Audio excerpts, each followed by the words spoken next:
let's see if this works now. Come on. Yes, there we go. All right, we do have a game on our hands, and just in time, James. Yes, yep. That was perfect timing. All right, and we're on the pick screen. Well, that wasn't so bad. Yeah, it's like when that bay door is closing and you have to run at the last second and do a slide underneath the door, you know, and then you escape the fire. It's kind of like what just happened right there. Like every other Hollywood action movie, right? Yep. Wow. All right, and this is interesting already. We get to see another Torvald pick. I like that. No, Tharmak is going to change it to Markov. Okay. That's fair. As much as I would like to see Torvald, I do think that Markov is probably better against Kraken in most situations. Yeah, and actually just bringing up his stat, for the month of April, the Kraken having just above a 50% win ratio, so the Kraken is still a pretty strong monster. So we'll have to see how he fares, you know, after we've been seeing so many Goliaths in these past tournaments. So really excited to see this Survivor of Sheer Monster take on this Salge Hunter team. Yeah, both teams really stepping up, I think, in recent weeks and showing what they're made of and kind of bringing a higher level of play than they have previously. Yeah. So this will definitely be one of the better matches, or matchups, I should say, this morning. And then even just looking at some of the new metas that have been emerging, Abe was picked more than Griffin and Maggie combined this month. But Maggie has the best win percentage out of all the trappers. So I'm interested to see Shwazy go into action and show us why Maggie is such a good trapper. Yeah, you know, I think part of it is still just the advantage that Daisy gives. Daisy is not just good for tracking, for sniffing out the monster and giving the hunter team a direct beeline to the monster's location, but Daisy is also great to possibly soak up additional damage, to body block in some situations, and more importantly, to res hunters when they're down. You have an AI that can actually go out into the combat field and pick your hunters back up when they're in a knockdown state. Absolutely, and we saw even Daisy coming into play when 187 was playing Wraith. I saw Daisy eat a couple of those abducts, so you're exactly right about Daisy being that extra meat shield that you need sometimes. All right, and here we have game number 1 underway. This is Survivor of Sheer's monster player Dezu versus Team Salge. For Team Salge, as the Hunters, we have Tharmak on Assault playing Markov. We have Akath on Medic playing Kyra. We have Practical One, the team captain, on Support playing Hank. And we have Shwazy on Trapper playing Maggie, as we were just talking about. You know, I do want to comment on Practical One as the team captain playing Support. I find it really interesting that the majority of team captains seem to play Support. Yeah, it just kind of comes with the role, because Support, you always have to be thinking about positioning, especially with Hank. You have to be in a position where you can shield any one of your teammates, but also be in a position where you can kite the monster if need be and call in those, I mean, at least if you're playing Hank, calling in those critical orbitals. So, you know, you have to have a very tactical mind to play Support. And, you know, a lot of times team captains have those tactical minds. Oh, interesting cloak right there. Practical One was all by himself with the cloak going in, rather than with a trapper attempting a cloak dome or something. Yeah, but they get the dome anyway. So we do have our first dome of the day, stage 1 dome, and Dezu is not even on a full evolve meter here.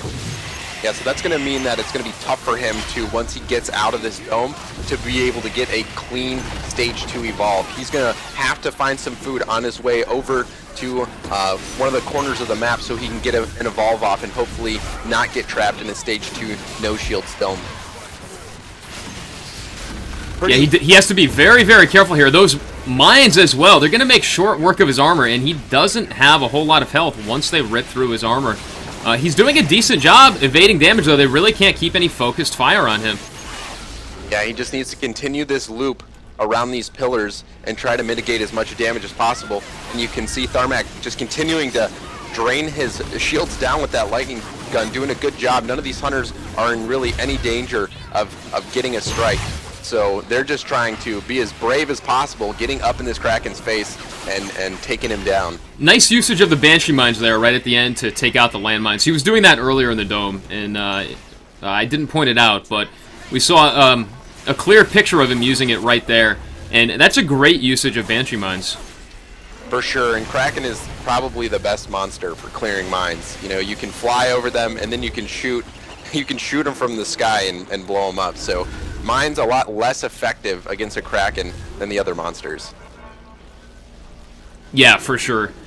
But the only time they're useful is when the Kraken has to land, which inside caves and things like that, you can kind of position your Hunter team to force him to land in order to get to you, and that's when those mines become extremely useful.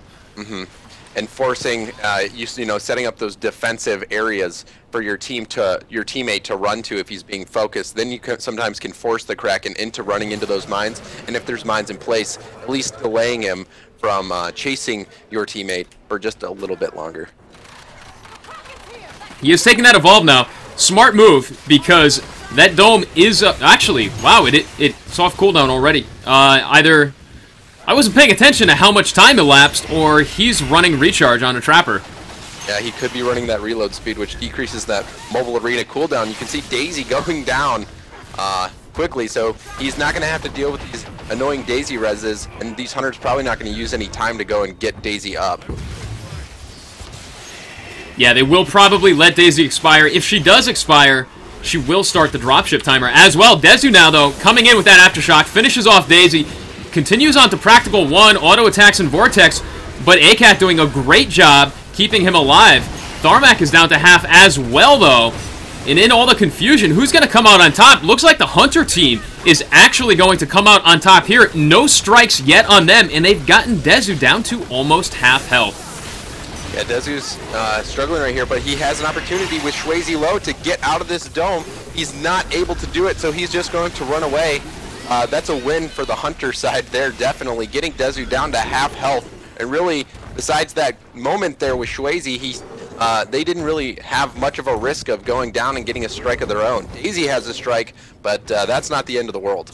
Yeah, not at all. Daisy is basically just a bonus Hunter, right? She's just an extra Hunter that no one actually controls. So getting a strike on her isn't that big of a deal.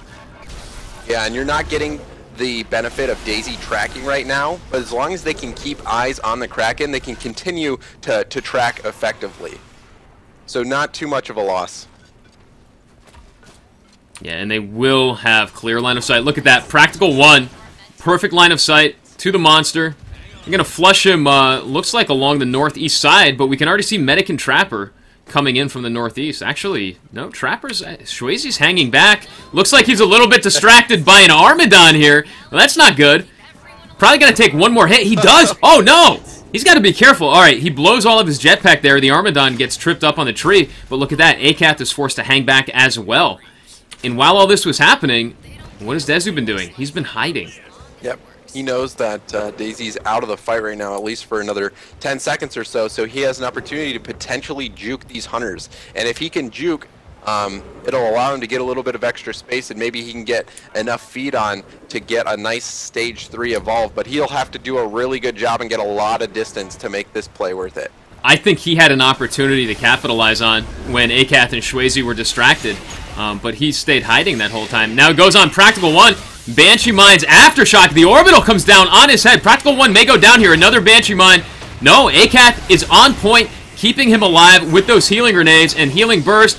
Auto attacks into Aftershock. The Aftershock does take him down, and he covers it with a few Banshee Mines to deal additional damage to the downed Hunter.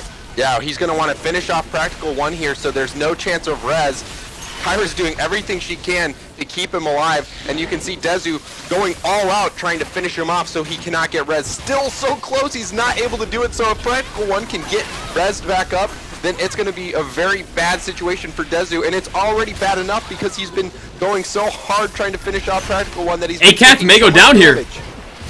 ACAT may go down here. This is not good. No, ACAT does pop the healing burst to keep himself alive for a split second, though. Another Aftershock. This could finish him. ACAT dodges the Aftershock. Well played. The Vortex misses as well. Banshee Mines and Sneak Pounce, though, they may finish ACAT right here. That healing burst does come back up. He gets himself back up to half, but for how long? One more Aftershock will do it. ACAT dodges it yet again, and the Maggie Trap's keeping him locked down in place. Meanwhile, Tharmak on Assault, dealing so much damage to Dezu.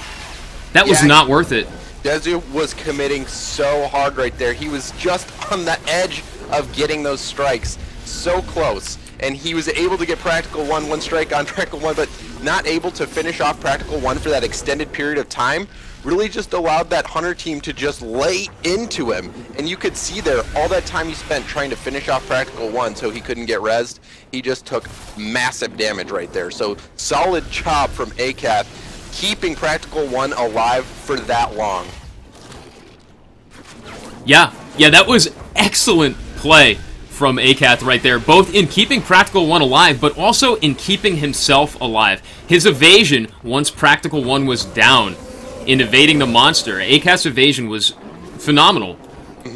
And you saw that critical dodge there that he had with that jetpack right near the end of that dome. ACAT being targeted by Dezu, and Dezu coming in with that Aftershock, and ACAT was able to just get out of range of that Aftershock and not take any damage. That was a very good play by ACAT.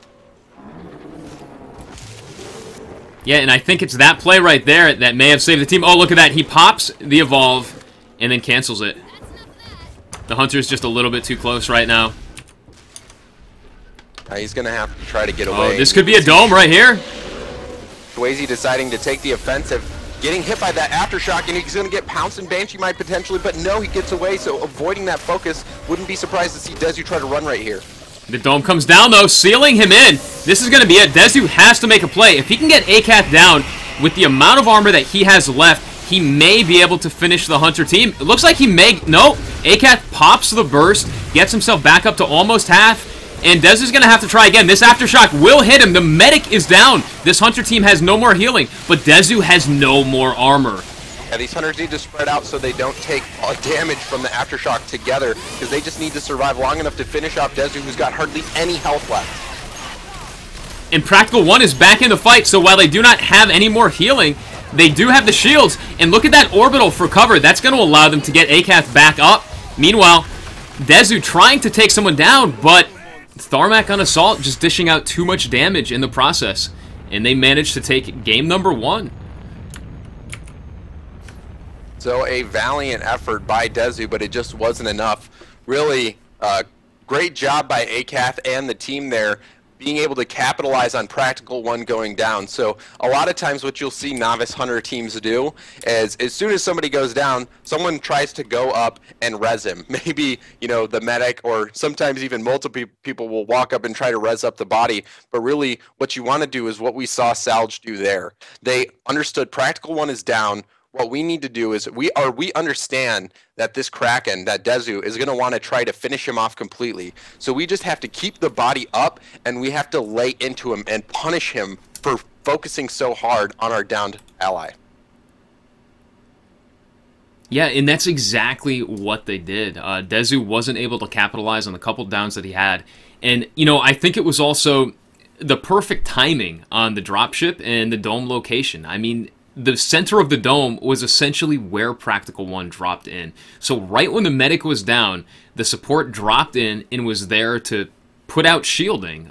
You know, not as good as healing, of course. It's not able to actually recover damage dealt to Hunters.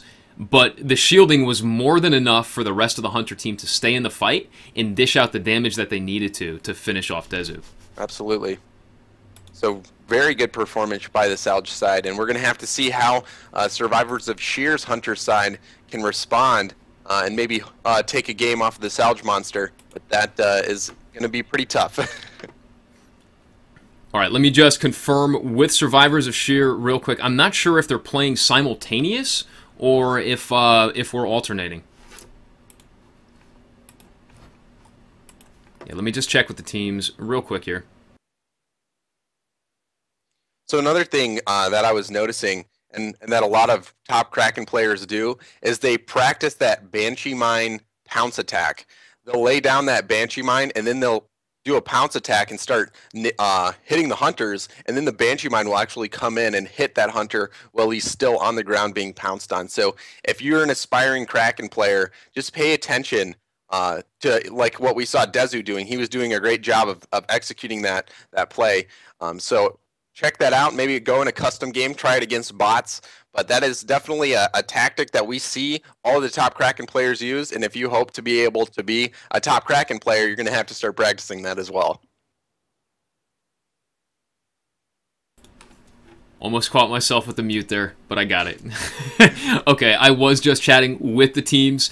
They are ready for the second round. They just sent the invite out to us. So, yeah, we should be in the lobby right now. Let's see. We are missing... Okay, we're missing Destructus, but he did just join.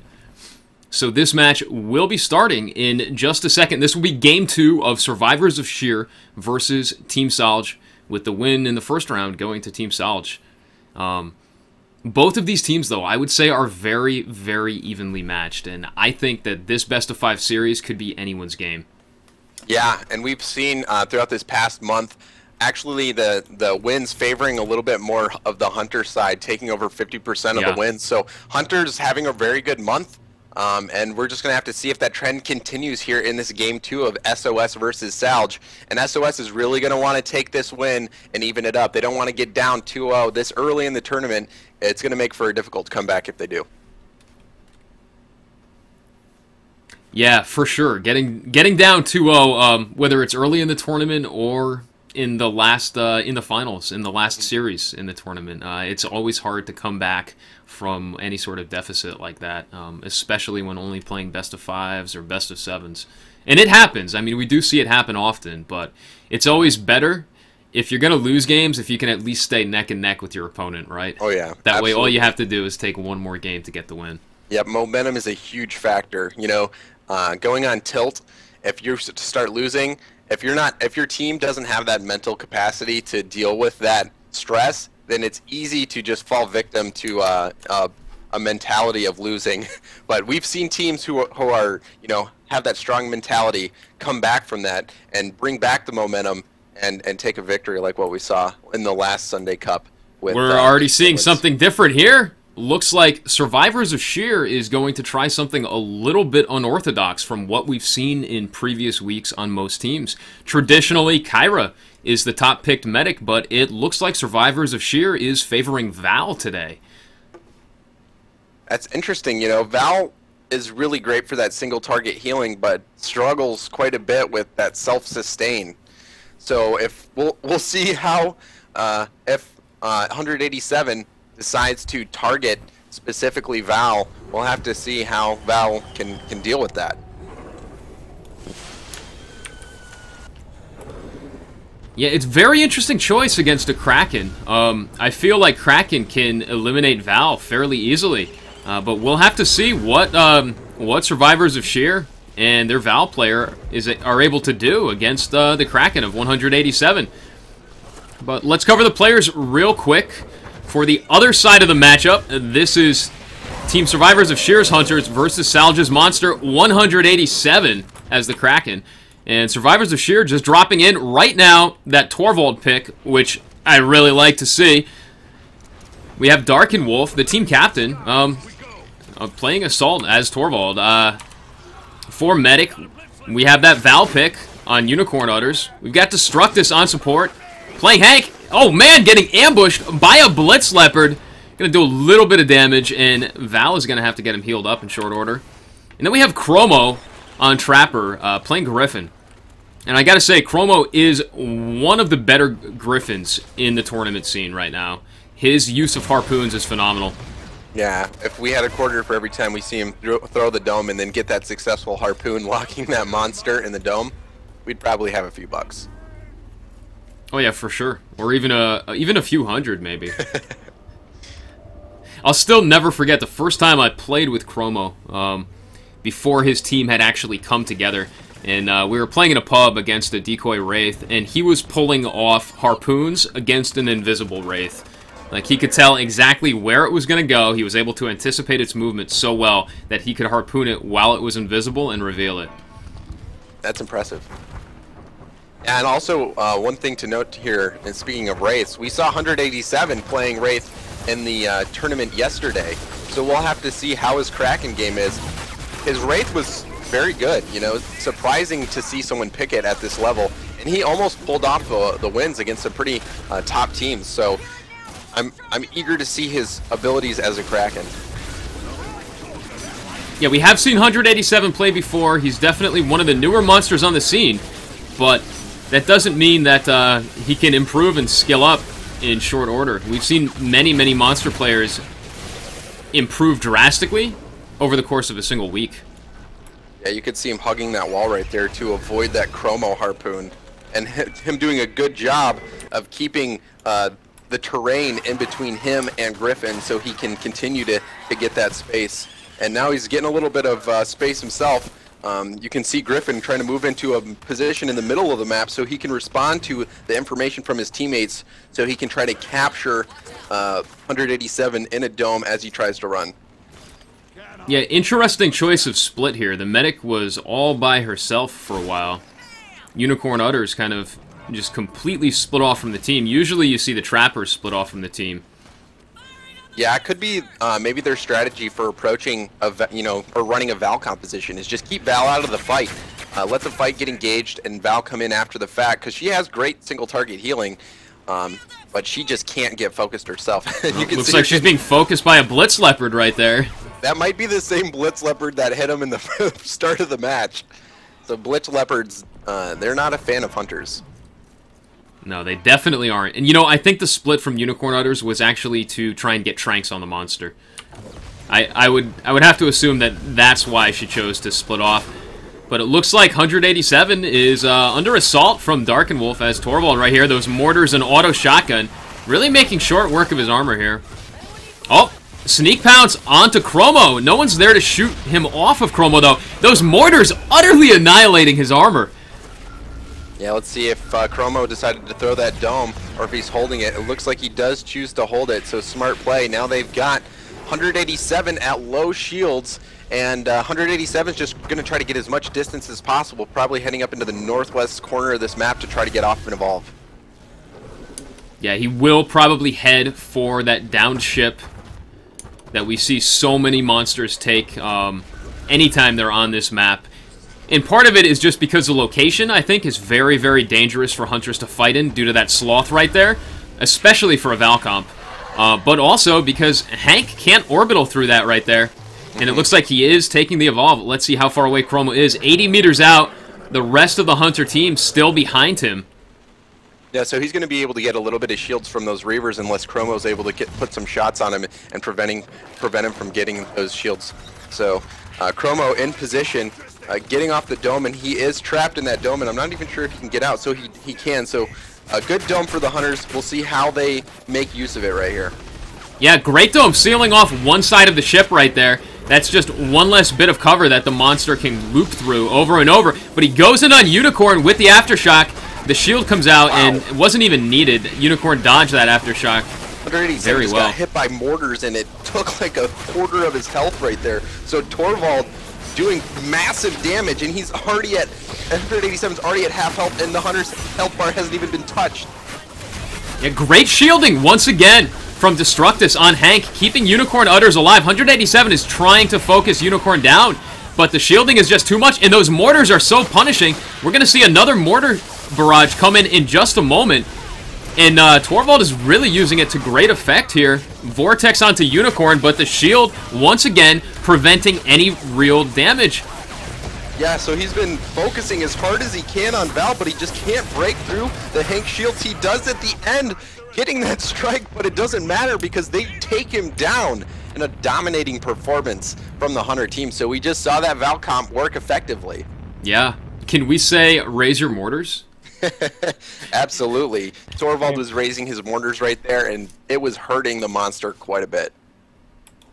Yeah, that damage was insane, and it really shows you how good of a counter Torvald is against an Aftershock Kraken. The Kraken has to come down low, right, and it's got to stay in one place for a relatively decent period of time, which allows Torvald to just land a full mortar strike on the Kraken every single time those mortars are off cooldown almost. Mm-hmm. Yeah, and we saw how devastating those mortars were, you know, just one clip of them, and it took down so much health. And 187, before he really even knew what happened, he was in a situation where he had to try to commit, and he wanted to go for Val because, Val has such solid single target healing. If he tried to go for the Trapper to get out of the dome, he probably would have been unsuccessful because there's no way you're going to break through Hank's shields and Val's healing gun. So he was forced to go on Val, and it just didn't work out, and you could see what happened. Torvald just punishing him, like you were saying, with that Aftershock build. So great job by the Survivor of Sheer Hunter team. Yeah. Okay, let's get them muted real quick. There we go. Okay, so they are just quickly covering their picks, it sounds like. Let's cover that, actually, for anyone who is new. Rather than actually picking the Hunters and Monsters during the start of the match, during the pick screen, they actually pick them beforehand, because they use a certain order. What they do is the Hunters announce both the Trapper and the Medic pick first. Then the Monster is allowed to... the Monster follows up with the Monster pick, and then the Hunters can respond with a counter pick of Assault and Support. I think I lost you, James? Or... No, I'm here. You are here. Okay. it sounded listening. Very, very quiet. Sorry, yeah. No, I was just mesmerized. You have an amazing voice and such great knowledge, and I was just mesmerized for a moment. Definitely not as cool as a robot voice, though. Yeah. That I can't do. I'll have to break that out later. I'm a little raspy today. Yeah, we did have a long day of casting yesterday, casting the monthly finals, and then I think you had a little bit of fun afterwards. It was a celebration. Yeah. All right, so, I think they should be starting in just a moment here. And what we've seen now is the trend of the Hunter victory continue, with both of these teams' Hunter sides having commanding wins over the Monster side. So one of these Monsters is going to have to come up big if they want to help their team move on to the next round. And will that be 187? We'll have to see. Or Dezu, can he come up big? One of these Monsters is going to have to. Yeah, they will. Things have been looking very, very Hunter favored lately.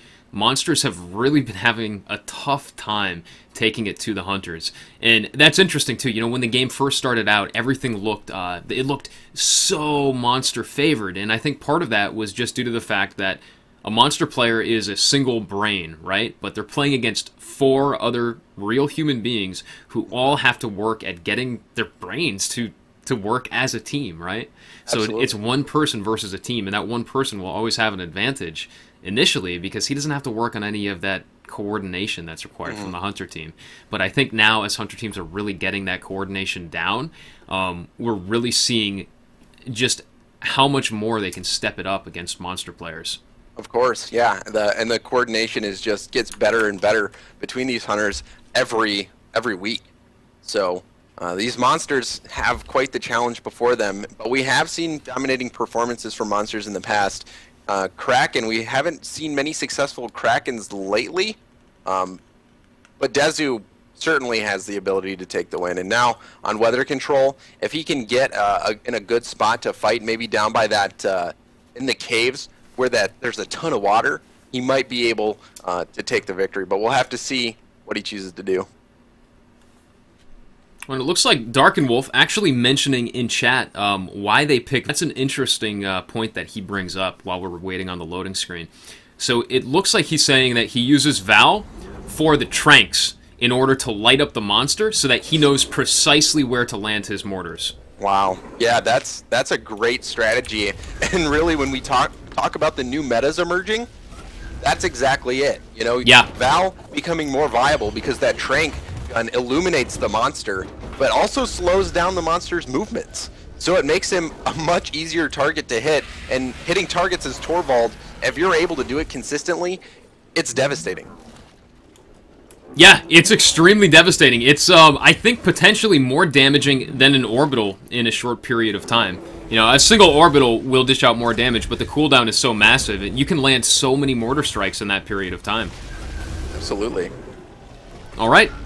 So we do have Game 3 now underway, currently tied 1-1. This is Survivors of Sheer versus Salge. Survivors of Sheer's Monster player Dezu versus the Hunter team of Salge, and they are just dropping in right now.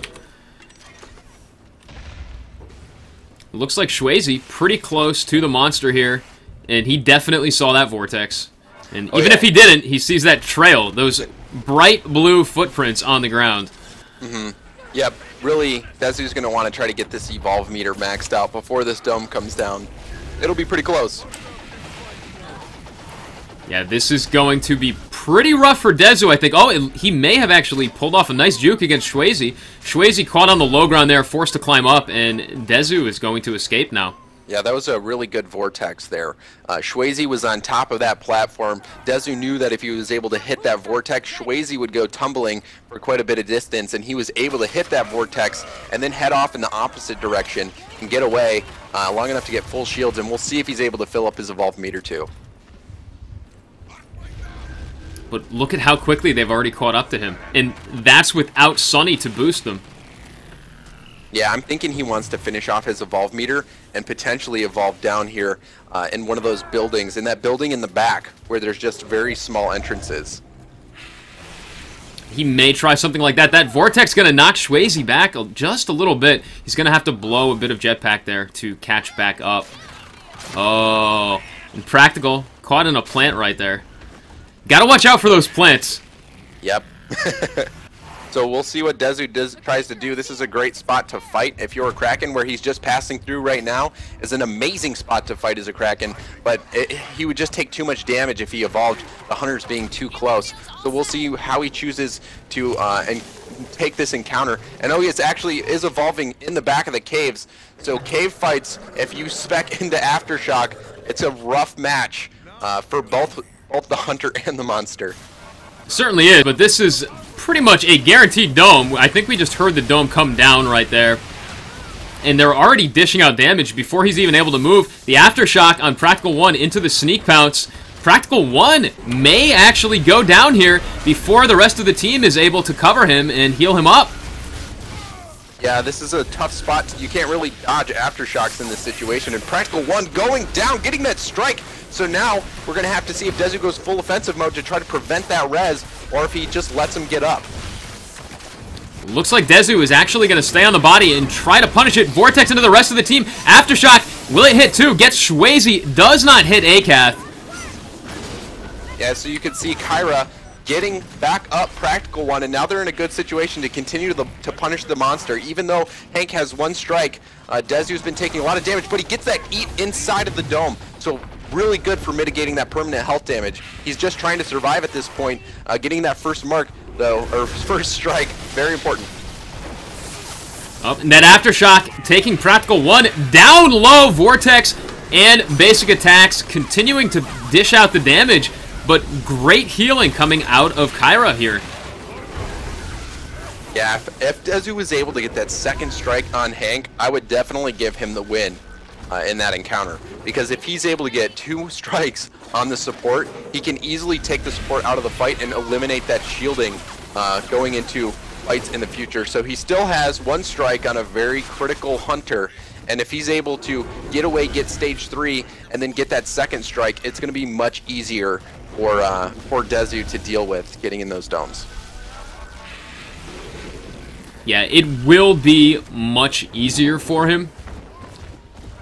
But at the same time, he's already below half health. Even if he can take out Practical 1, with the way that the rest of the team is playing, he's going to have to do a little more than just eliminate support if he actually wants to finish off the rest of the Hunter team. And keep in mind, he's not even halfway to a Stage 3 Evolve yet. We will more than likely see at least 1 more Stage 2 Dome before he's ready to take Stage 3.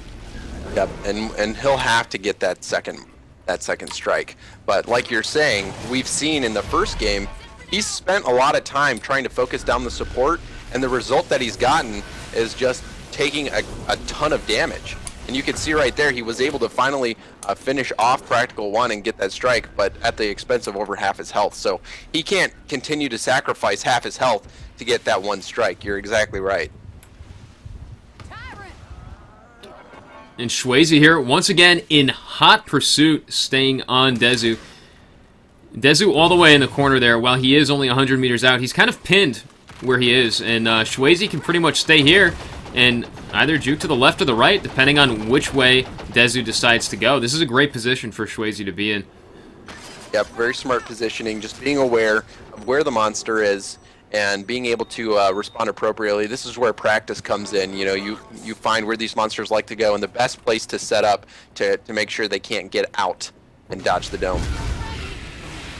And look at that. Dezu right on top of the Hunter team there. Shwayze throws that dome right away, and Dezu now trying to focus down Practical. Yeah, and in this spot, this is where you want to fight. If you are a Kraken, you're not going to really have to risk getting orbitaled over here, and these Hunters have to deal with that water, which is quite annoying. Yeah, it definitely is annoying. He drops in for the first Aftershock there, takes Shwayze down. Wow, Vortex and Sneak Pounce finishing him off in short order. The dome goes down, and that's another strike for Dezu with no permanent health lost at all. Yep, and in this situation, when you're low on health, those strikes on the Trapper are invaluable. Because if you, like what we just saw there, if the Trapper throws the mobile arena, it's up for a minute. But if you're able to get the Trapper down, then that mobile arena comes down as well. So having that strike on Shwayze just means that it's that much easier. If Dezu needs to escape, then he can turn his focus to that Trapper to make sure that he can remove that mobile arena and get away from the Hunters. And I think that's exactly what he's going to do. I think that may have been his plan all along. Yeah, and that was a good target switch. You saw him open up on Practical One, putting out a lot of damage and getting the attention focused on Practical One. Then he was able to switch it right over to Shwayze and get that strike quickly. Oh, they don't see where he went. They missed his juke. He used the little bit of water right there. A pond, maybe you could call it, if it's even a pond. He snuck right through it. Water does cover the tracks of the monster, and look at how far away he is now. That is a great juke there. Understanding how to play against a Daisy and trick that AI. Dezu making a very clutch play right there. If he's able to finish off his Evolve meter and get stage 3 and evolve down in the same spot that he took that fight, then he's going to be sitting very pretty. And he's going to be able to potentially take this first win in terms of the monster players on in these matchups. Yeah, you're right. This could be the first monster win that we see. He still does have his work cut out for him. I would say that right there is going to allow him to safely get a stage 3, but nothing else. We can already see the Hunter team closing in fast. He's got to take that Evolve now. He is taking it. And Shwayze, 120 meters out, he will probably close the distance in time, I think. It'll be a very, very close dome here, but I think that we are going to see a stage 3 no armor dome. Yeah, so the dome does come down. Dezu's not getting out of that. Yeah, but now even these Hunters, they're going to have to come into this area, and they can't make use of Hank's orbital in this situation, and now they've got to go into a corner, basically, with an Aftershock Kraken, which is going to be pretty scary. Yeah, and they do have to stay on him. Dezu could have just stayed in hiding if he wanted to, because he does have the advantage right now, I feel. Comes in on Practical One. Aftershock does hit Practical. Practical almost down. The Healing Burst going to keep him up for just a second, but a few more auto attacks will finish him off. That invisible, that cloak, though, does allow him to escape, and the Lightning Strike on Akath, the medic. Akath may go down also. Who is Dezu going to focus here? He's got a few choices now. Yeah, he's splitting the DPS amongst all these Hunters, but you know, he's losing health in the meantime. He really just needs to focus somebody down, and Shwayze, it might be the target, because if he's able to get Shwayze down, he is able to run. So he just needs to start focusing, though. All this time that he's wasting flying around, the Hunters are getting healed back up.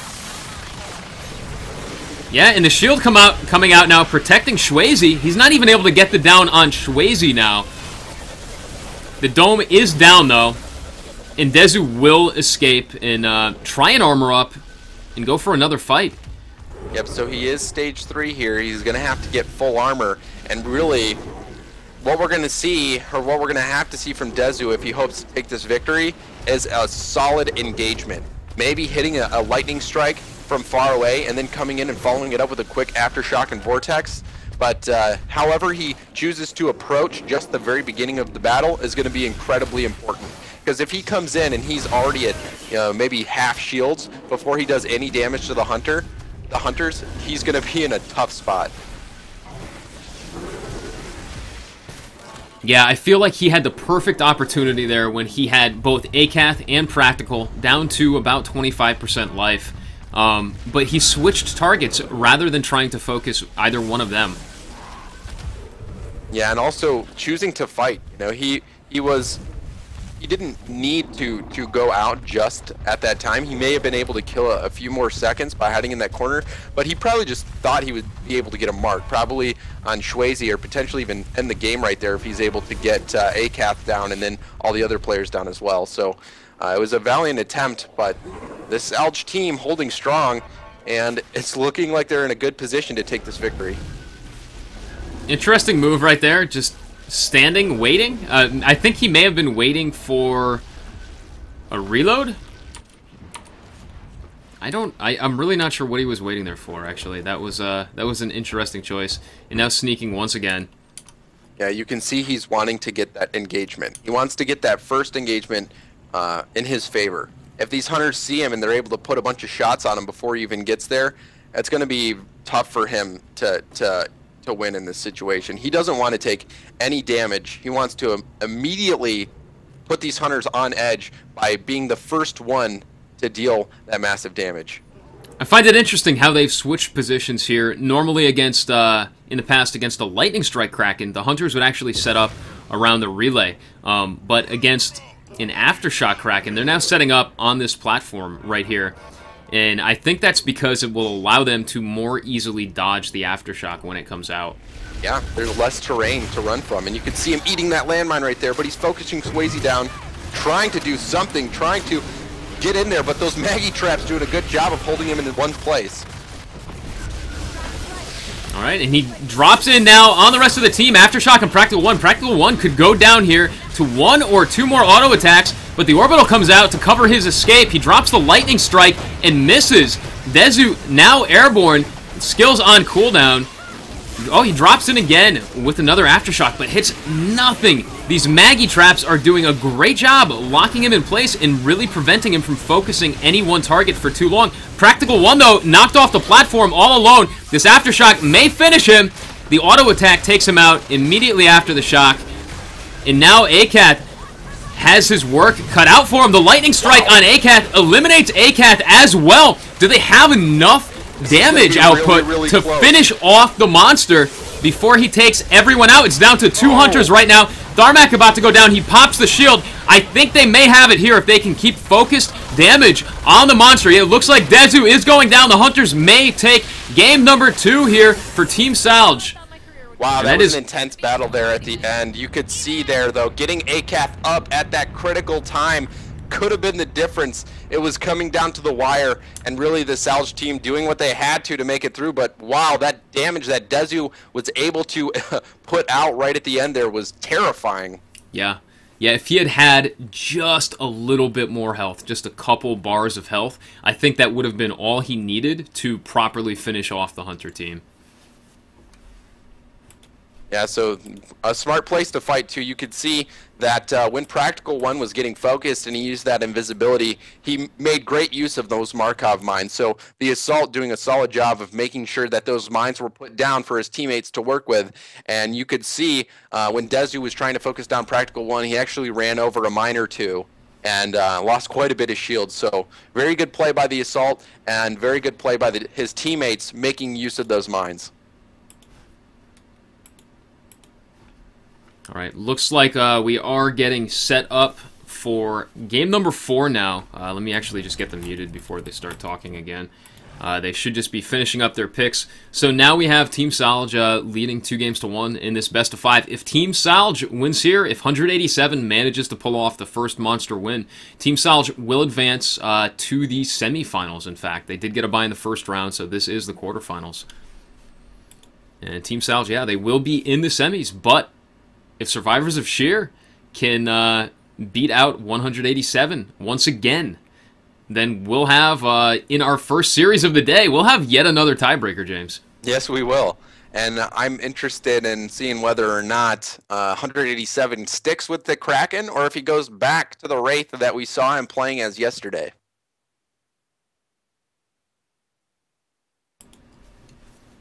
Yeah, I don't know. That's a very good question. I feel like Wraith is still still kind of weak right now. I think if you pick Wraith with Assault being picked immediately afterwards as a follow-up, you're always going to get a Hide, and Hide is so good against Wraith, right? He's such a good counter.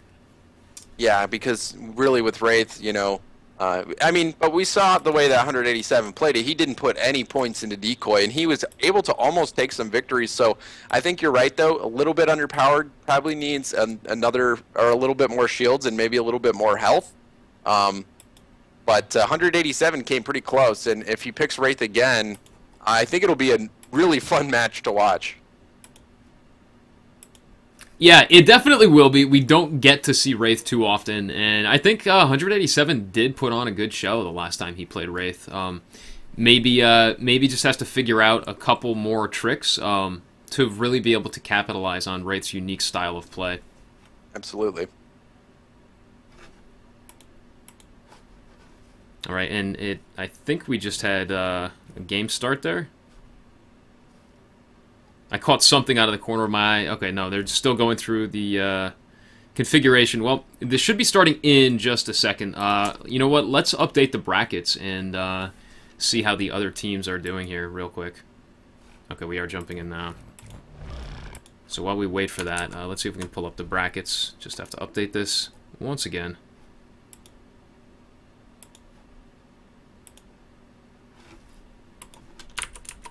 There we go. It looks like Averse was able to move past Real Immensity Gaming to get into the quarterfinals. So Averse going to the finals in the last cup. Not surprising to see them move on into the quarterfinals, taking on Ninja Penguins, which will be a rematch of last week's final. And that's going to be going down in the quarters. So that's going to be a very entertaining match to watch. Hopefully we can get in there and see it. If not, I will be watching that scoreline very closely as we continue to go throughout the day. Yeah, that is going to be a great series. I believe that that just started. We may hop into that partway through. In fact, I think one of the Team Averse members actually messaged me during the last game. Oh, do we have a gold skin Goliath here? I was going to say, that's a little bit of confidence. Okay, 187. We do see... Looks like he is going to take the Wraith. He does lock it in. Yep, and there is an Abe. So, Abe is so annoying to play against. We've seen Abe picked a ton this month. And really, his tracking dart for monsters is just a nuisance. And, you know, Abe is a great counter against a Wraith, too. If 187 takes decoy, that tracking dart will still allow the Hunter team to I guess, reacquire their eyes on him once the decoy wears off. Yeah, there's no sneaking. It's all running. There's no sneaking against an Abe. So this will be a critical start. The one fallback to Abe is you have to see the monster and find him quickly to be able to make the best use of that tracking dart. So this isn't a huge map, so it'll probably be decently easy for Abe to acquire 187 in his sights and get that dart. All right, and here we go. Game number 4 underway. 187 monster player for Team Salge playing as the Wraith today. We just saw a Kraken game from him. So it's nice to see monsters mixing it up. And we do know that Wraith is, I think, his primary monster. It's the monster that he's better with, the monster that he's more comfortable with. So we'll have to see if he can make something happen here and take the first monster win for Salge. If they win, they will advance to the semis. But trying to stop his monster play, we do have the Hunters from Team Survivors. We have Dark and Wolf on Assault playing Hide this game. Just like I was saying, that Hide, it's such a good counter to Wraith. We got Unicorn Udders again on Kyra. Destructus playing support as Hank getting assaulted by 187 here. And we've got Chromo on Griffin again. Or on Abe, I'm sorry. Yep, so that tracking dart is in place now. They know exactly where 187 is, and they'll know where he's going to go probably for the rest of the game. So now 187 is just going to try to sneak away, get as much distance as possible, and just continue to feed. And right now, he doesn't even have half of his evolve meter, so it's going to be a struggle moving forward. Yeah, and especially on this map of all maps, he's going to have a really hard time escaping from Abe and his tracking darts. There's so much visibility on this map. It's so easy to get those darts with Abe. And you can see he is on fire right now. So he doesn't, 187 though, the last matches that we've seen him play, doesn't put a single point into decoy. So that decoy nerf not affecting him as much. 187 really likes to play an aggressive Wraith with that Warp Blast, and sometimes he'll put 3 into Supernova at stage 2 and just be very, very offensive, coming in, engaging with that Warp Blast, following it up with a Supernova, and just trying to get a quick strike. Looks like he's going to duck out of the fire of Hank right there. And continue to try and find a way to juke this Hunter team. Traversals and Warp Blast going to get him past the landing pad right there, but look at how close Chromo already is. Oh, he goes for an abduct on Chromo. Interesting choice there. He does miss. I almost feel like if he had landed that abduct, Chromo would have used that as an opportunity to drop the dome. Yeah, but he would have had to also deal with a Sloth there, which could have been bad for Chromo. Even though the Wraith is level 1, he probably has 1 point into a duct and then 2 into Warp Blast. Alright, and Chromo refreshing those tracking darts again. Yeah, I mean, you can see that Kyra boost coming out. They're trying to stay on his tail because they know he wants to potentially get down there and involve in these caves.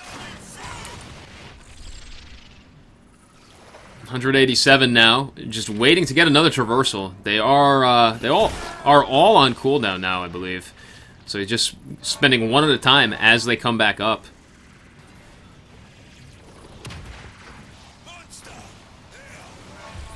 Yep, so he used a little bit of time right there to eat up to get full shields. So he might be expecting a stage 1 fight here, potentially, or preparing for the worst. I think he was also waiting to regain all 3 of his traversals. That way he has a better opportunity to bait out and dodge a dome. Getting domed stage 2 as a Wraith is something you almost never want to do, and I think he's going to at least attempt a dome bait here.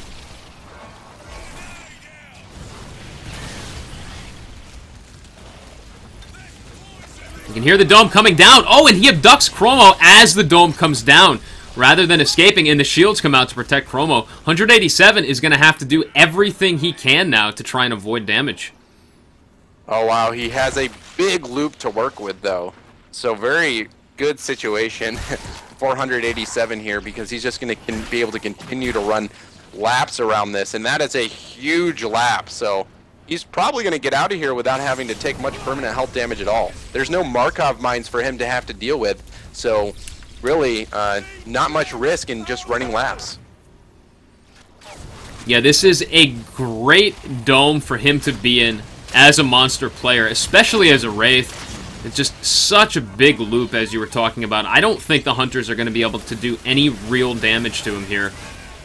Yeah, you can see that they do have a 2-2 split with Hunters on either side of the exit. But now Chromo getting focused a little bit just for a split second. Now the lap will continue to happen. And the dome coming down, and good job of having that presence of mind by 187, getting in a good location to get domed. If he wasn't planning on that, he sure will remember that location for matches coming up in the future, because that worked out very well for him. Yeah, it definitely worked out well for him. There was really no danger at all of him taking permanent damage there. And even at the end, you saw how much armor he had. So he decided to try and commit onto Chromo the Trapper and see if he could get a strike. And then he backed off after he lost a couple bars of armor in a few seconds. Yeah, so he's going to take a ton of damage right here, but he decided he'd rather take a ton of damage and get this stage 2 rather than getting domed stage 2. Yeah, he will try and escape here. With that dome off cooldown, there's really nothing that they can do to lock him in place, but look at how much damage they did. Almost all the additional health that he gained from stage 2 has already been lost. Yes, but the health pool for Wraith is already pretty small, and if he's able to get full shields, it's still a pretty good situation because Wraith does scale immensely well the more points that he's able to get. So now he has 3 points into Supernova and Warp Blast, so he's got the tools now to just destroy a Hunter in the blink of an eye. So if he's able to get these full shields, he can then potentially have a very good engagement and get a quick strike and get out. I really feel like he has to be careful as a Wraith player, though. Losing that much health stage 2, I think if he wants to make something happen in stage 3, he either has to rely on mistakes from the Hunters, which is never a good idea, or he's going to have full health and full armor when he makes a stage 3 engage. He just doesn't have enough health and armor to commit otherwise. Yep, and you can see Kyrad making use of this high ground, just lobbing those napalm grenades in at 187.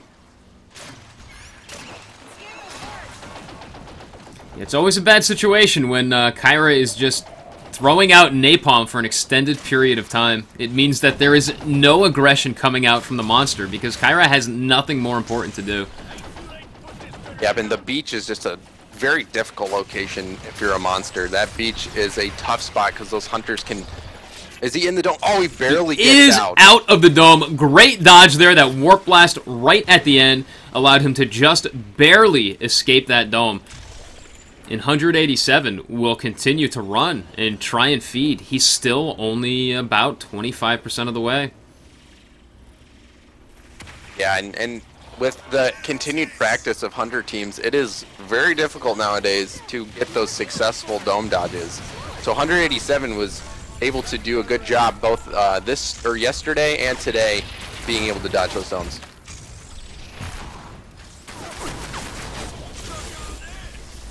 187 now, jumping in on the Hunter team just to try and see if he can make anything happen, but he backs off as soon as he realizes that it's not wise to try and take the fight to the Hunters just yet.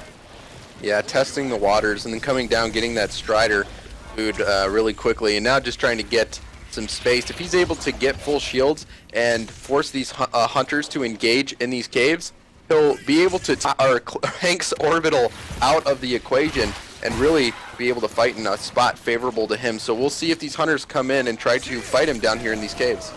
Gets the abduct onto Darkenwolf. Darkenwolf split off from the rest of his team right now, but Darkenwolf still has that personal shield as Assault, which he does pop, and it's going to force 187 off of him right away. Yep, good play there. Using that shield early by Darkenwolf, allowing his team to come up and get closer, and then also delaying the monster feeding for a little bit and doing some damage to those shields. So good play by Darkenwolf. But he's got no personal shield now, so he's in danger. He could be going down. He does. He's down. That's a strike on the Assault, and now there's going to be a lot less damage potential for this Hunter team, and it looks like 187 might be going for the kill on this body, but he might have to just give up because there's going to be Hank shields and Kyrie heals coming in. Yeah, he's got to be careful here. He actually doesn't have the damage output to finish off Assault. Oh! He backs off, tries to abduct the corpse further into the caves, but misses. Now comes back in on the Hunter team. Oh, he may be able to focus down Unicorn Udders here, but the shields from Hank gonna keep Kyra alive for just a little bit longer. The abduct does land. The Warp Blast misses. Oh. Unicorn Udders is still alive, and in this fight, one more hit will take her out, but she pops the burst, and the shields from Hank still keeping her alive, and they're into real damage now, 187, but a Tyrant has joined the fight as well. Yeah, this is a good spot, and this is going to be a fight to the death. We're going to see which side comes out on top. 2 Hunters down right now, but hardly any health for 187. But he's only got 2 Hunters left to deal with. Hank is taking a ton of damage. He's going to be going down here. There's nothing that can help him. Now it's just Chromo. If Chromo can do this, oh, he gets the res on Unicorn, so this is probably going to be all she wrote. But it's so close. Chromo going down. Udders, all that's left. He's got to hit some napalm grenades. Goes for the res, and it doesn't look like he's going to be able to do it.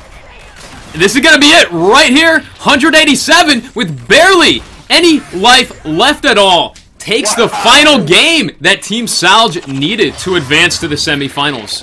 Wow, that was exciting to see. turning that fight around, Yeah. able to force that personal shield from Darkenwolf. Darkenwolf got in a little bit too close, and he was able to pull Darkenwolf in and get him down quickly. That allowed him to be able to have free reign on those 3 other hunters now that he's going to be taking a lot less damage, and he just took it to him there, going on full-out high-octane assault mode, taking down those hunters. That was awesome to see, and now we see a Wraith coming in and taking a victory against a very good team in the Sunday Cup.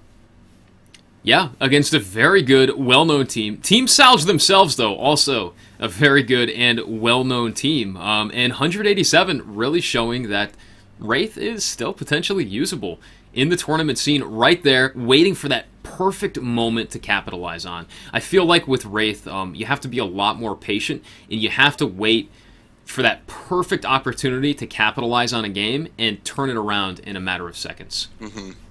Absolutely. It is a matter of seconds when you're dealing with the Wraith, either whether it's the Hunter side or the Monster side. The ability to end the game quickly is there because Wraith is very squishy, but at the same time, we saw right there that damage with Warp Blast and Supernova or Abduct, as we saw 187 run, it was just too much for SOS to handle.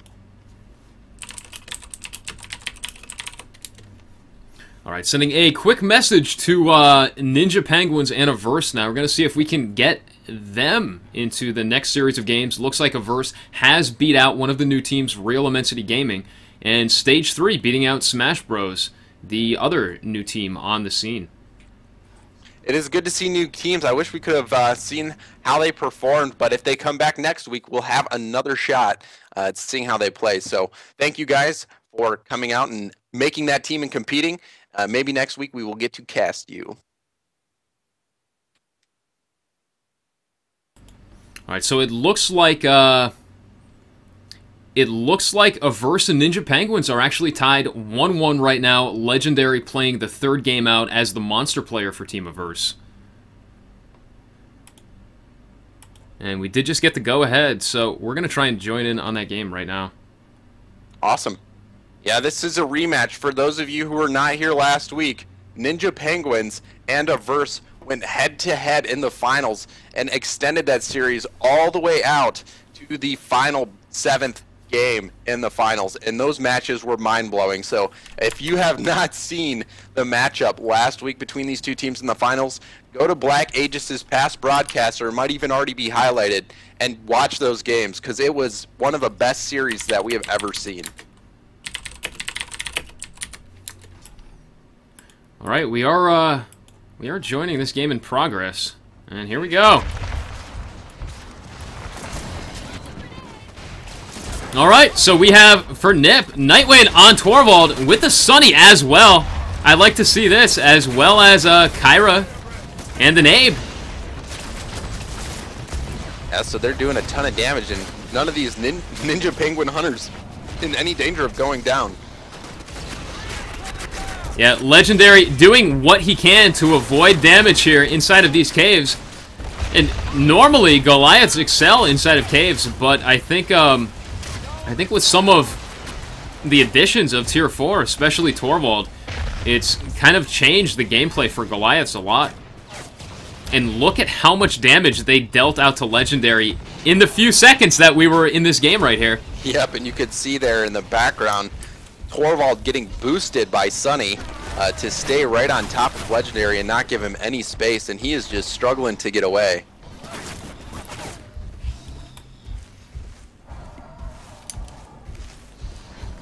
Yeah, and that, I think, is also part of the Sunny play right here. You know, Sunny is able to just boost the rest of the team and allow them to consistently stay on the monster. And in combination with Abe, that is so deadly. Yeah, exactly. Sunny being able to boost Abe anywhere he needs to go pretty much guarantees that this Goliath is going to be tracked the whole game. But yeah, you can see they'll know exactly where he is, and they'll be on him at all times. Great play right there, preemptively dropping that shield drone. Yep, Legendary, though, he is not tagged just yet, but Aru moving into position to get that new tag in place. Torvald with a shotgun now, firing at a distance on Legendary. Looks like Legendary is making a break for it. He's got to do something. Yeah, but you can see Iru using Sunny's boost gun right there, just staying right on his tail, and the dome coming down, forcing Legendary into this fight with no full shields and just a sliver of permanent health left. And those stasis grenades just slowing him down so much. They are so damaging to a Goliath's play. Oh, and he's kind of trapped down here. He's got to be careful. Yep. The Hunters could make short work of him down here. Actually, he may be stuck. I think he had to wait for a traversal there. And he's now trying to jump to the other side. Yeah, this is not looking good, and I don't think there's really anything he can do. There's nowhere he can hide. Torvald Mortars coming in will just finish him off. I don't think that roof will help him out very much. So he's got just a sliver of health left, and these Hunters are just going to continue to pursue, and whoa. It looks like a little bit of rubber banding there. There's Torvald Mortars coming down right on his head, and a shotgun to the face to finish him off. Yeah, so what we did see from that is Ninja Penguins just dominating, and that performance there, that Sunny, Abe, Torvald composition just doing work. Yeah, look at that. Almost no damage done. Only 666 from the monster. Wow. So that just shows you that he spent that whole game just trying to get away from these Hunters.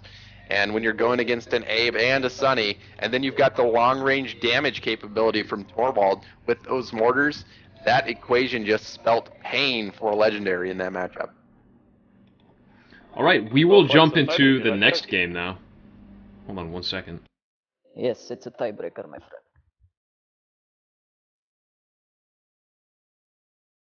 So really the only monster that we've seen take a victory today has been 187 playing on a Wraith. So we'll see if these Hunters can, or if these monsters can bring a victory to their side. They've been struggling as of late. Yeah, so far the only monster win that we've seen has been a Wraith, of all things. Okay, it looks like it is actually 2-2. I just confirmed with the Hunters on the other side, Team of versus Hunters, and things are actually tied up 2-2. So look at that. So we have another tiebreaker. Penguins, yeah. These teams just neck and neck.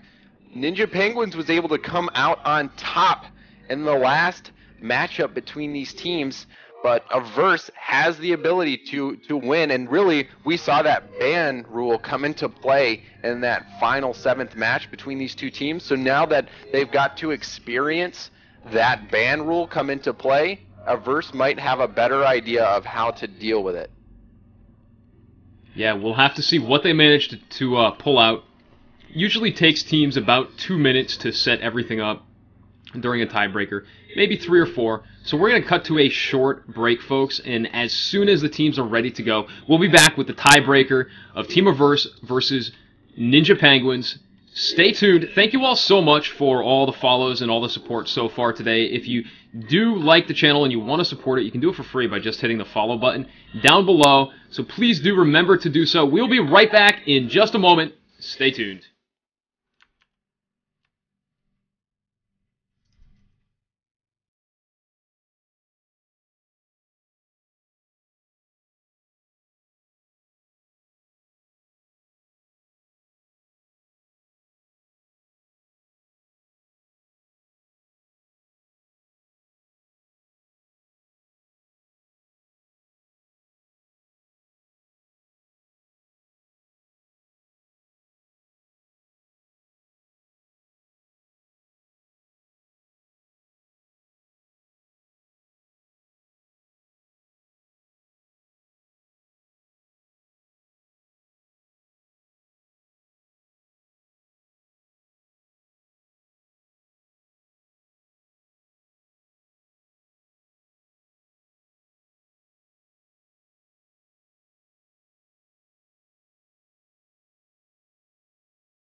All right, we are back. Welcome back, James Bot. Looks like we are getting into the game right away.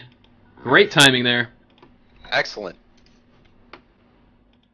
And just let me know when you get that update from TRS that I asked you about on the break. Absolutely. All right, we are jumping into game number 5. This is the final game. This is the tiebreaker round between between Ninja Penguins and Averse. Almost said Survivors of Sheer and Solj, but that was the last game. Now, this is Ninja Penguins and Averse. Tied 2-2. Currently, we will be watching Ninja Penguins Hunters. Now, it's interesting to note, Ninja Penguins had the right of choice. They could either choose to ban picks, or they could choose a side. And they actually chose a side over bans. That'll be interesting to see how they deal with not being able to use Kyra.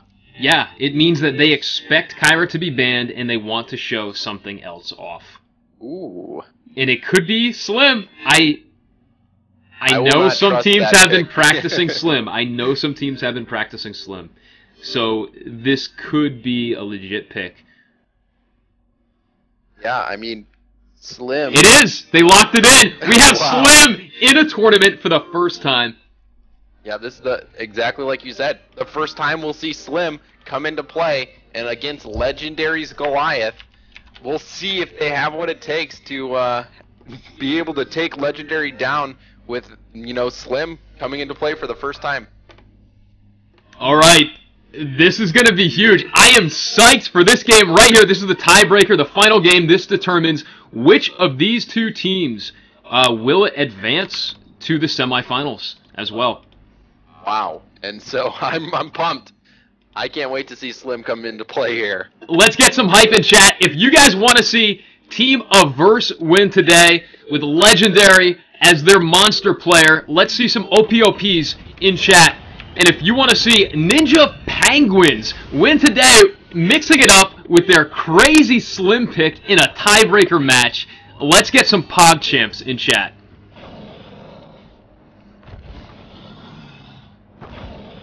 And it's interesting to note that it's on MedLab too, which I think is a great map for Legendary. I think it's one of his favorite maps, in fact. Yeah, and Legendary is a seasoned Goliath player, but not so seasoned probably going against a Slim. So I wonder how that's going to change the dynamic of the game if he chooses to just focus Slim to get the medic out of the equation, or if he goes for another hunter. It's really exciting to see what's going to happen. I can tell you this much. I, at the very least, hope that they're able to put on a good fight against Legendary. And for that reason, simply because I would like to see other teams take notice of this and start to see some more variety in medic picks in the scene. Yeah, I mean, if they have success here against a top monster player running Slim, then you're right. It will definitely encourage more variety because they'll see that Slim is actually viable. Win or lose, it doesn't matter. As long as they can show that Slim can potentially take a fight to the monster is all that they need to do here today to cause a massive mix-up in the potential meta. Yep, so you could see him trying to do a juke because Abe, not knowing exactly where the monster was, but he just ran right in front of Iru. Iru able to get that tracking dart on the Goliath, so now the chase begins. All right. And we've got chat asking for a Slim can. You know what? The first time Slim has ever been seen in the tournament scene. I should have thought to do this much earlier. Let's check out more Slim play. All right, yeah. We'll just follow him around. He can flap those wings around and show us how it's done. Yeah, those wings are pretty awesome. You know, when I first saw Slim, I actually didn't realize that he had a jetpack. I thought he just used his wings to fly because I hadn't quite seen him from the back. I had just seen the wings, from a front-facing view. You just got to be careful that they don't catch on fire. All right, and Iru now, right on top of Legendary. Not going to throw the dome, though. He does choose to hold it off. And Slim, the star of the match here today. Still staying pretty close to Legendary. So let's talk about Slim a little bit before the action gets too crazy for us to really get there. Why don't we talk about his kit a little bit, James? Yeah, so Slim is an interesting medic in the sense that he doesn't traditionally heal like the other medics. It's all damage based. Like, if you want to heal a Slim, you've got to pump out damage. Right, which really makes him the definition of a combat medic. Slim's primary heal is a short cooldown healing burst that actually decreases in cooldown every time he lands shots on the monster from his main weapon. And you can see that gun right there. That's his leech gun. Every time it hits, the cooldown on his healing burst will decrease just a little bit more. If he lands a full clip, he can potentially spam that healing burst over and over and over through the course of combat. Yep, so very important that he gets those hits. So he's going to have some really good aim to be able to make the most use of Slim as possible. But he also does have some other tools at his disposal. First of all, he's got his spore grenade. He's got a little grenade launcher that can fire out spore clouds that actually prevents the monster from smelling if the monster is inside of the spores, which can be huge in combat. It can completely mess up the monster's ability to focus and target someone. Exactly, yeah. Not being able to track down an invisible player, not being able to sniff and see those red footsteps is a big deal if you're able to hit those. And then, of course, he's got his healing drone, which is good for out-of-combat healing only, or for rezzing downed hunters that aren't taking damage. The healing drone dies as soon as the person with the drone on it takes even a point of damage. And Legendary now, in this Stage 2 dome, no armor, down to 25% health, and in full damage mitigation mode. Yeah, but you can see Slim popping out those heals, looking for the Goliath so he can start being able to disperse heals even faster. And you have to wonder, with this being the first time any team has ever showcased Slim in a tournament, how much has Legendary practiced versus Slim in a competitive setting? Savvy on Slim, already using that Spore Cloud differently than I've seen before in public games, sometimes even using it to cover his position and stand on it, so that if Legendary jumps in, Legendary instantly loses sight of Savvy. Yeah, this is some awesome play we're seeing. This is very exciting. Getting hit by another Spore Grenade. Legendary taking a ton of damage there, and he wasn't able to focus anyone right there. Yeah. A hunter didn't take any damage at all. That Spore Cloud, I think, completely messed with Legendary's senses. You rely on smelling so much as a monster player, especially in combat, because it highlights every single hunter and allows you to see them and single them out very effectively. But anytime the monster is in that Spore Cloud, that little yellow-green globs that float in the air, he instantly loses the ability to smell. Yeah, and you can just get the feeling that Ninja Penguins was waiting to pull out this composition. They were planning on this from the beginning. Yeah, they definitely were. It was clearly a calculated choice. By choosing hunters, they expected the bans to be Kyra and Sunny, or Kyra and Hank, and they were willing to roll with it and take whatever was left because they knew that Slim was their ace in the hole. And it's working out so far, but we'll see if the Stage 3 fight comes, because that might be a different situation when you've got a full armor Stage 3 Goliath who's just intent on getting in and focusing players down. What we've seen thus far is good domes and getting Legendary on his heels early, so he's in mitigation mode versus an all-out assault. Oh, he's going to jump right by Nightwing and Savvy here and continue on. Checking out the Trapper now. Iru is still pretty far behind. He does have the tracking darts on Legendary, though. So they still will know where Legendary is and where he attempts to go. Yep, and they're moving into position right here. Getting ready to set up for this potential Stage 2 full shield dome. Because there's no way that Legendary can get enough food to get an Evolve meter maxed out just yet. He may. This is going to be interesting. I know a lot of teams do not like to dome here. We'll have to see if Iru is going to choose to take it, though. It's a very, very rough situation with two layers here. and multiple ins and outs on the bottom layer will make it very, very easy for Legendary to just avoid fire for the entire dome. Yeah, they don't want, like you were saying, it's because of these caves right here that you see this under area that Legendary is sneaking around in. It's so easy to run away from the hunters, and if the hunters choose to chase you down there, getting them up against a wall and punishing them is very, very good if you're the monster. All right, and he does manage to evade the hunters right there. No dome was thrown. I still think that they were probably just trying to hold it there. Yeah, they didn't want to fight there because they knew that if they did throw that dome, it would go on a cooldown, and they don't know how close Legendary is to a max evolve meter to be able to go stage 3. So they just want to hold it and throw a dome that will be beneficial for them, or just hold it until they can trap Legendary at a stage 3, no shields. Yeah, definitely. I know they do have to have some idea. Oh, man, when I throw it here, we can see Iroh, he pulls out that mobile arena. He's got it ready. It's in his hand, but he is going to hold it. They've got to have some idea, though, that Legendary is very close to evolving, if not fully ready to evolve. But Legendary wants to try and make a play here before taking that stage 3. Advances on Spanners, auto attacks, and then jumps over the rest of the team. Look at how much damage he took from those mortars. Yeah, a third of his shield's gone, and not a single point of damage on any of these hunters. But now he's going in an all-out assault, going on Savvy. Savvy taking leap smash damage, but now he's able to get away. And Legendary losing shields quickly. This could be dangerous. Great Spore Cloud right there, just as Legendary lands, and his armor's almost all gone now. This dome is close to ending. They may get a little bit of additional real damage in on him before this dome is over, but I don't think they'll get that much.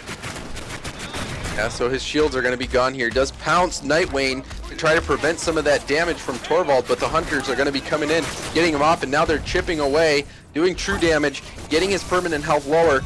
He is able to survive a little bit, and unfortunately, the remains of a Sloth hanging out there, giving him some much-needed armor.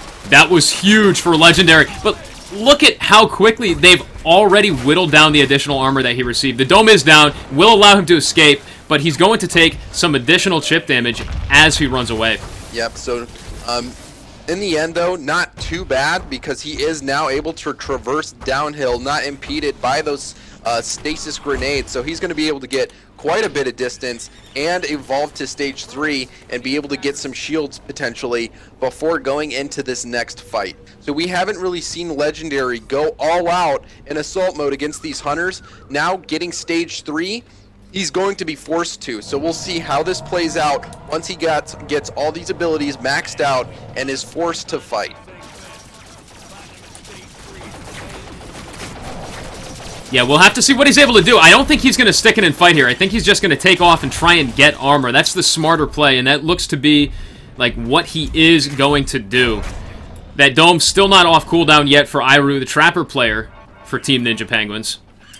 Yep, so Legendary just trying to find some food to get some shields and hopefully escape this dome. He really wants to be able to fight with more shields than what he has, but that dome coming down, you can see the Torvald mortars coming up a little bit short, but Legendary's in a bad spot right now with hardly any shields left, going into this fight against 4 full health hunters with no strikes.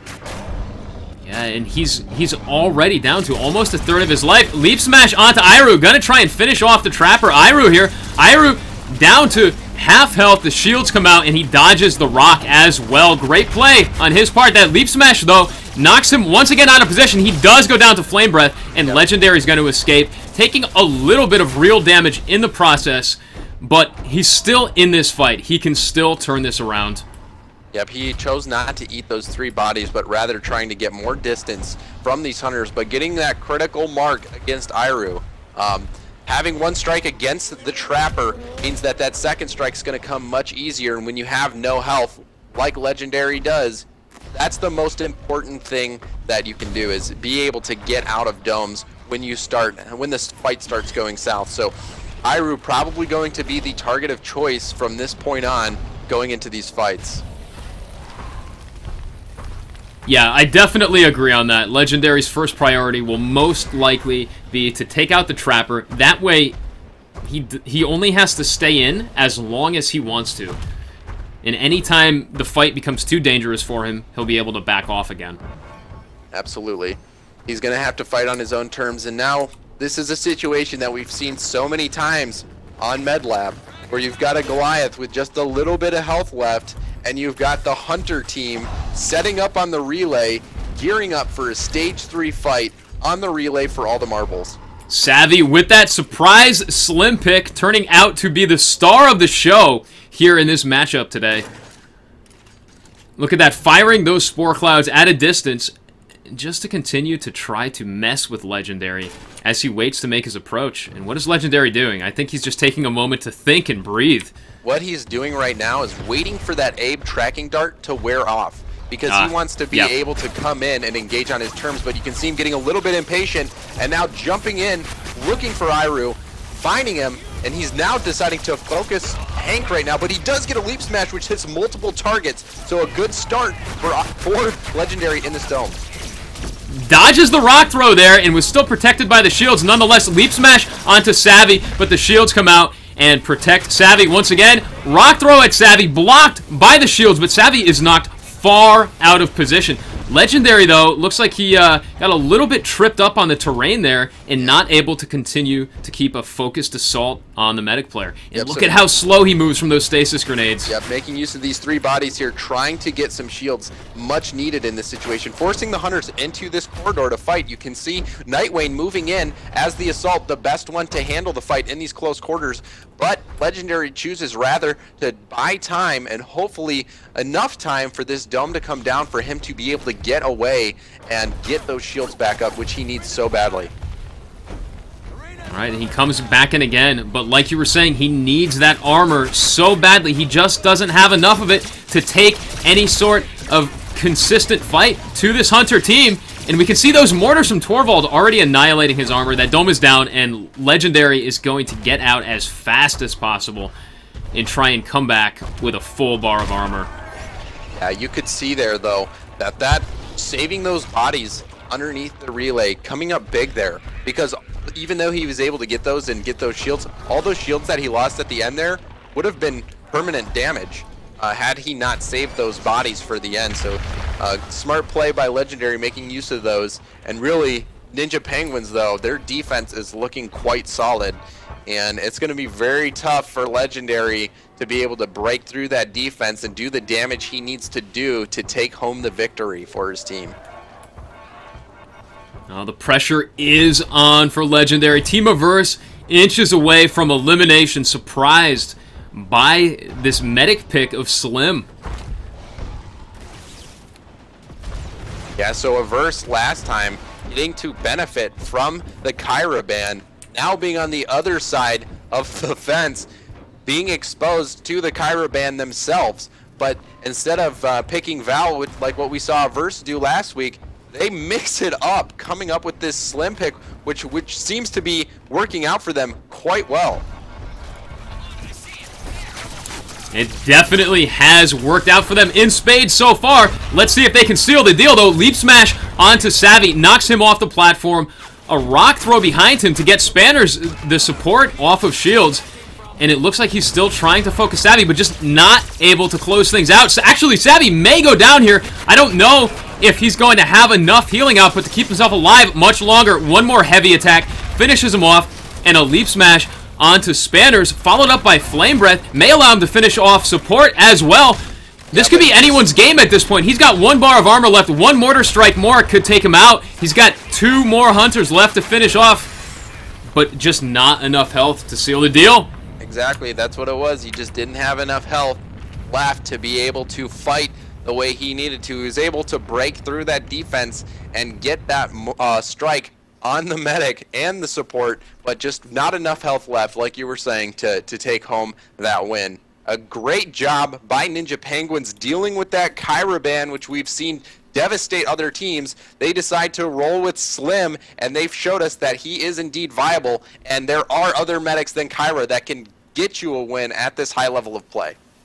Yeah, absolutely. Ninja Penguins mixing things up. I love that, actually showing that things that maybe certain picks that maybe a lot of the competitive players say are not viable, and Ninja Penguins not listening to that, choosing to practice things on their own in secret, and then mix it up when it matters the most. So great play to Ninja Penguins, great play to Averse as well. They almost had that game right there at the end. Ninja Penguins will advance to the lower semifinals, though, and in the upper semifinals, we have currently Salge awaiting the winner of Epex Apocalypse versus Natural Selection.